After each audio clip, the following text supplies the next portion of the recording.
Hi everyone, my name is Ijeoma Ucheibe and welcome to my channel where I talk about HR related content and its intersection with the law under the Naija HR Chic Series with me.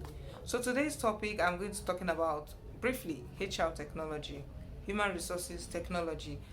As the world keeps on evolving every day, every second, literally, a lot of social media apps out there, and I think even companies are beginning to take advantage of email applications that come with these apps. Like for example, you have G Suite having a Hangout, which is like their own form of Facebook, like a corporate Facebook of some sort. And then recently, Facebook introduced the Facebook Workspace, and some companies have brought that on board. But to the topic of today, which is HR technology, is here to stay, guys. So there is no wishing it away. You're not going to wake up tomorrow and be like, it's disappeared. No, it is not a trend. It is something that has come to stay, and as HR professionals, I think we should be at the forefront of pushing these things to say we want this to be in usage, but how do we do this? First of all, you need to get the knowledge, you need to get the understanding, you need to get the mechanics of how these technologies or how these softwares work. So the first time I ever used an ERP, an enterprise resource planning software, basically a form of HRIS, which is Human Resources Information System. It was in a law firm, that I worked at. Now I've always been an IT and cybersecurity enthusiast of some sort, so somehow it's a skill that has come to stay and has helped me in my work as a HR professional, because sometimes we find a lot of HR people pigeonholing themselves into a particular place. I'm a specialist in talent acquisition, talent management, employee relations. While all that is good, it's always good to also pick up these skills, because you never know when these things will come in handy for you and your organization. So which is what happened that day. I had just met a situation on ground which was like when someone was cyber squatting the company's website and having to move that to a web host that was not compromised, and also moving the email application to, I think, to Office 365 at the time. I just felt, okay, if I'm able to do these things, why not just introduce a software that we could use to help the bottom line of the organization? Things that were done manually could also be automated to make the processes seamless, more efficient, and effective in the long run. And that is what led to my first introduction with a HR technology software. Well, that feels tautological as well. HR technology. And let me tell you, yes, it's part of a change management initiative I led at the firm, but that I was able to hit the ground running and know how to use the software did not really apply to the rest of the organization, because I think I was coming from a place of I am continually trying to make myself better in this particular area. I go to Google, I ask Google stupid questions like, how do you merge cells? You believe it or not, if you had searched my search history, then you would start wondering, is it still trying to break into the world of tech? Maybe then, if I was serious enough, I would have been a product designer or project manager by now.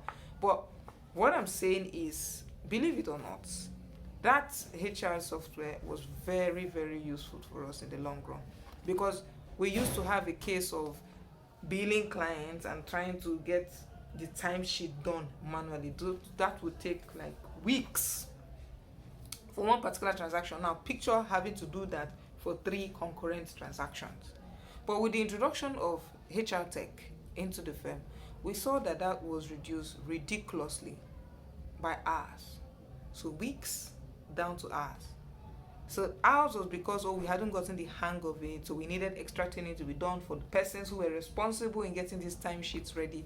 And when the training was done, we got to a point where in an hour we could get a timesheet ready for a project of, say, 3-4 months. It was that simple. And I started thinking, then why are organizations not taking advantage of this in 2022?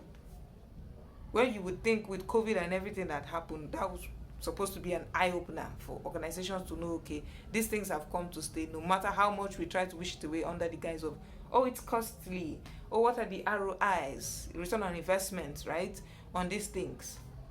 I would rather a seamless and very efficient system of 1 hour to get a timesheet out for law firms than a system of, oh, I'm trying to save costs, and then you have 6 people staying over to manually work on a timesheet, because it's wanted to get a timesheet ready. It's another thing to have someone else look at it. And this is where human error comes in. Am I saying that HR Tech does not have its different pros and cons? Of course. But whichever one you decide to use, there are even open source softwares out there. My only challenge with open source is it's also open to hacks and intrusion by other persons. I would rather just go with a software that I am paying for. Sometimes you're not just paying for the software, you're paying for the security infrastructure that has been put in place to help keep this your software safe and secure for your users. And then the second thing I also look at when I'm going for HR tech or implementation of one in your organization is user friendliness.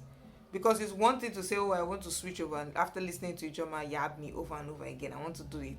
And then you go for a software that is so difficult. Because I spoke with a HR professional who was complaining about the software they had deployed and how it was so hard for them to navigate this thing. And this is a popular HR app that does a lot of advertisements in around Ikeja axis, if you know what I mean. And I'm thinking, okay, what's the catch? Did you not have trainings done? Did you not have post user acceptance tests trainings done to be sure that, okay, now that we're able to see that users have gotten used to using the system, this is the next step? What happened? And how easy was it for you, who was the person who's supposed to be a trainer for future persons coming on board, of course? And those are the questions I asked, and said at the time they just felt, they took it for granted that it was going to get easier for usage in the long run. But like I said, it's here to stay. We cannot wish it away, guys. You just have to get used to it. It's going to take a long time for HR professionals to get used to it, not talk of organizations, but take advantage of HR software to make your life easier. I can assure you 1,000%. Let me know in the comment section HR softwares you've used, and can also recommend for organizations starting out in that journey.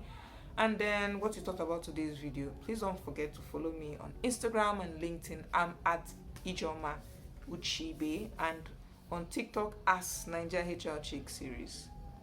And yes, we can do business together. I recently registered a new company called iuadvisoryservices. I work part-time there as a recruiter. So if you need recruiting services, HR advisory and consulting services, trainings done for you, don't forget to reach out to me via DM, and also send me an email, and I would send you a customized proposal and package for your company today. Don't worry, I'm not very, very expensive. I'm very affordable. So I'll talk to you guys very, very soon. Don't forget to stay safe.